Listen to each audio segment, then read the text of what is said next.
this report back in Japan.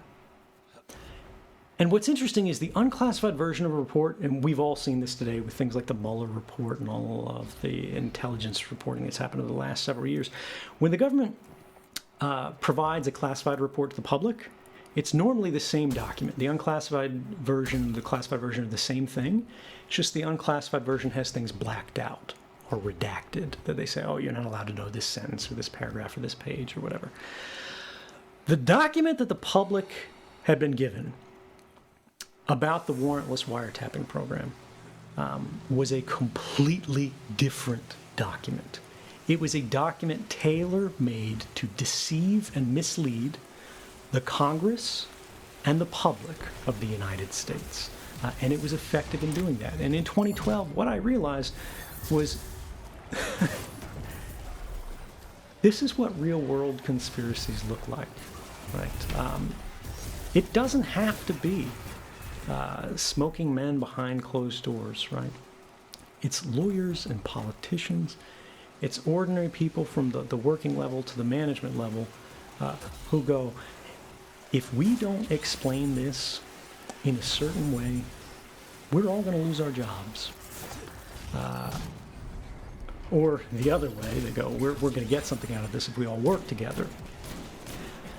Civilization is the history of conspiracy, right? What is civilization but a conspiracy for all of us to do better by working together, right? But it's this kind of thing that I think too often we forget because it's boring as hell. I want all your listeners, right, to go to the Washington Post, because this document that I discovered that really changed me has been published, courtesy of the Washington Post. It's called the Inspector General's Report on Stellar Wind. And you can look at the actual document that I saw that was unredacted, right? I had no blacked out pages on mine. And what I believe it shows is that some of the most senior officials in the United States, elected and unelected, worked together to actively undermine the rights of the American people to give themselves expanded powers. Now, in their defense, they said they were seeking these powers for a good and just and noble cause, right? They say they were trying to keep us safe. But that's what they always say. That's what every government says. That's no different than what the Chinese government says or the Russian government says.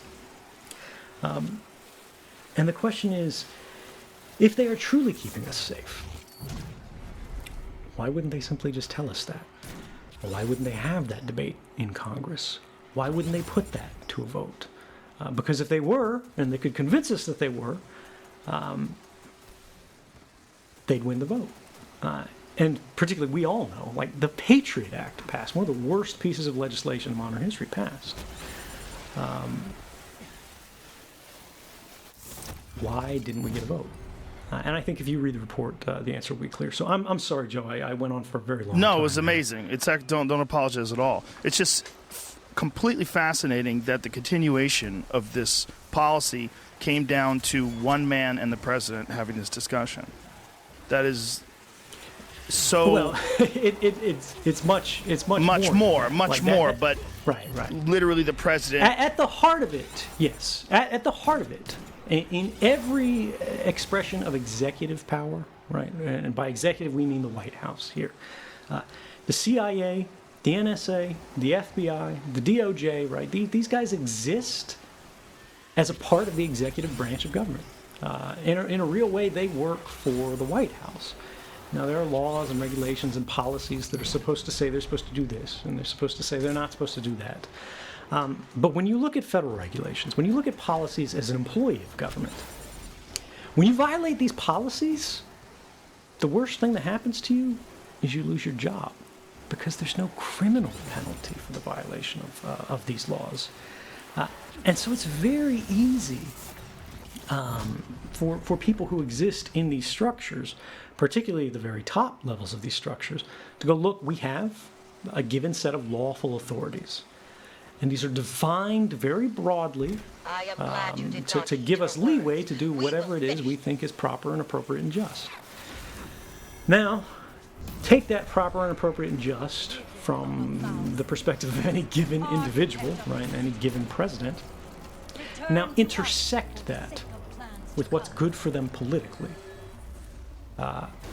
And that's where problems begin to arise. Now, the safety measure that's supposed to protect us from this in the U.S. system and any democracy broadly is these people are supposed to be what are called public officials. That means